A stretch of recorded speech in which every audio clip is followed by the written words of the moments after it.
Hi, and welcome to my channel. I'm Lena, and today I want to show you something really cool. If you've been studying or learning a new language, don't you find it kind of hard to select some text, copy it, go to Google Translate, translate that, and send it to either your Google Drive or write it down when you're studying? Well, what if I told you there was an easier way? So I'm going to show you how to do it. It's really, really cool. Okay, so let me show you how this works. I'm going to select this text here, right click, go to Pixiebrix, hit translate the selected text. I have the option to choose my language. I'm going to choose English. I have the selected text. For an added bonus, I can send it to Google Sheet. And some confetti shows up to let you know that it's done. Isn't that we have cool? Our translated text here. We can send to Google. And now when we go here, boom, we have our translation. From there, you can add notes. You can do whatever you want to. You can create flashcards. Actually, you could do this same thing with Airtable. And I have a video linked in the description about how to send data to Airtable. And you can do the same thing, have it sent to Airtable, do flashcards. Super cool, right? So I'm going to take you behind the curtain to show you what this looks like. So the first thing I'm going to do is I'm going to hit the inspect. I'm going to pull up the page editor for Pixiebrix. Okay, so here we have two blueprints that are combined. The first one is going to translate the text, and then the second one is going to show the translation on the sidebar. So the first thing we want to do is create a context menu. And this is, when you right click on your browser, the context menu is what shows up. And so we're going to have that be our first step. You want to set the sites to all URLs. And if you click all URLs, this regex will show up. If you're studying for through multiple websites, not just Wikipedia or, you can also set automatic permissions to all sites as well. The second step is we're going to create a pop-up.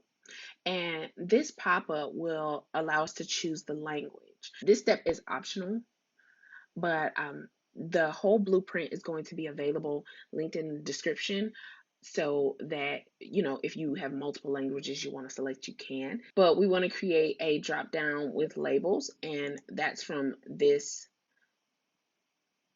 drop down list as well. Use the 2-letter symbols. I'll show you in a moment why that's important. And so all you have to do is add your the languages that you are studying, or the languages that you think are important. Make this required. This is absolutely necessary for our next step. The other options are pre-selected, so you don't have to make any changes. And then you want to add another brick that says translate. And in this brick, we are going to take the query, the text to translate, and that's the input selection text from the input brick. I'll show you where that is. You go to input, under preview. When you select input, if you scroll down and you copy this is selection text. And so then in the same regard for input language is here. PT is Portuguese. So if you click this, it copies that variable. And then you add those variables here. Input dot selection text, input dot language, and that's the source. Okay, so if you remember when I said that you can add as many languages as you wanted to, but they have to be the 2-letter source language code. Wikipedia has all of the ISO codes, and so they have one for each language. And when you're using Google Translate, you need that 2-letter code in order to translate the language into the language that you want it to be. So again, I've only included 8 to 10 languages, but there are multiple languages that you could add with this two-letter code. The last thing is our target, and this is the language code that we want to translate into. And so that's form language.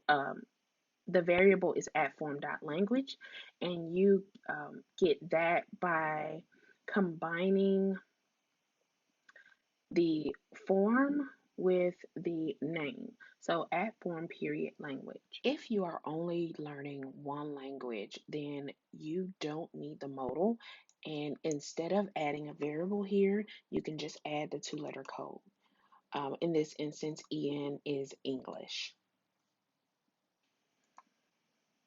And then when you go to translate it, the API that's already built in for Google Translate, so you don't have to do anything or set any permissions. Got two more steps in this brick.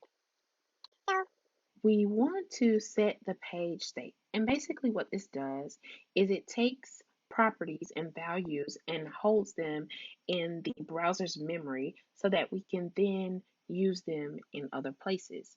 In this instance, we're going to use it in our second brick called selection translation. So from there, we want to grab the original text, which is, as we discussed previously, the input dot selection text, and we want to store the translation, the translated text, which is the variable is at transformed dot translated text. Okay. Our last step in this brick is to show sidebar. And so once we've saved that, then we're going to create another brick, which is the sidebar panel. So this feeds into our previous brick. And what we want to do there is we want to name the extension selection translation. We want to set it to all sites. And like I discussed in the first brick, you just click all URL. Okay. And here is where we get the shared state. So if you remember in our previous brick, we set the shared state. So in this instance, we're going to pull the translated text and the original text from those variables that we set in the previous brick. And then we're going to render the document. And so how you add and remove headers and text to the sidebar panel is to add them, you click on the ellipsis icon over here, and you can add header, text, image, card, brick, button, or list. This is our header. It's just going to say translations. And then I've added an H3, which is just the title is just original text. You can add layout, style, margin, and padding as well. And then in our text, we're going to grab the state, the original text from the shared state that we set. And then we're going to add another translated text as an H3. And then the text of translation, the translated text. And then we're going to add a button which will send it to Google Sheets. And so there you will have to set up an integration to Google Sheets that is connected via your Chrome browser. See here, I have my Google Sheets called Translations, and that is here. I've named it Original Text and Translation and Notes. And so that's the basics of my sheet. And you can see it pulls in the properties from that sheet once you select the tab name. And again, we'll use those same values from the render document step here as well. So it's the original state and the translation. And then just for our added little razzle dazzle, we're going to show confetti at the end to show that it's complete. You will save this brick and then test it. So I'm going to close this out and run it one more time. We'll try this here. And we will go here and translate again. I'm going to translate to English. Let's try another language. Let's try Korean. Why not? I don't speak Korean, but I love K-dramas. And there we go. Then you send to Google Sheets. And if we check in Google Sheets, there it is. All right, I hope this was helpful. If you have any other questions, please leave them down in the comment. And if there's something else you'd like to see, I'd also love to see that in the comments. Thanks. Bye.